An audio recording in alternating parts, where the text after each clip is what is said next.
Price points tonight. If the cost of your car insurance is going up, you're not the only one. All across the state, drivers are facing higher premiums. I spoke with an insurance expert who explains why and what you can do about it.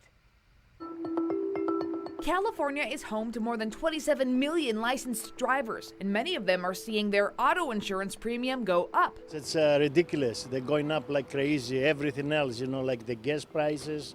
It's very hard to make a living here. Bought a new vehicle, compared it with a couple family members and friends on insurance, and it's much different than years ago. So what explains the rising costs? Every accident costs thousands of dollars, whereas there used to be smaller claims. Insurance expert Carl Sussman says the technology in today's cars makes them more expensive to repair, adding to a rise in premiums. 10 years ago, 15 years ago, you have a bumper that gets damaged.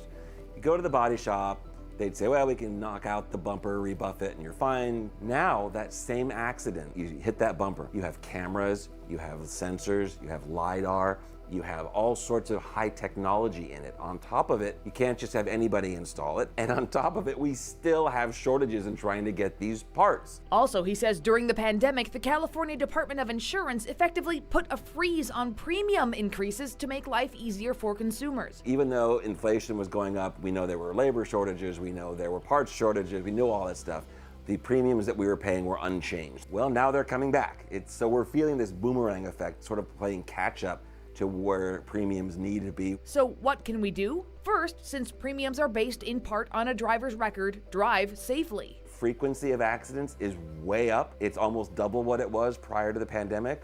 No idea why. Second, he says, don't put in a claim that you can afford to pay. You're going to end up paying a higher premium, and you're going to end up eating through that money that you would have paid up front anyway. Third, he says, you can go with a higher deductible, just don't go without insurance. We're in a transition period.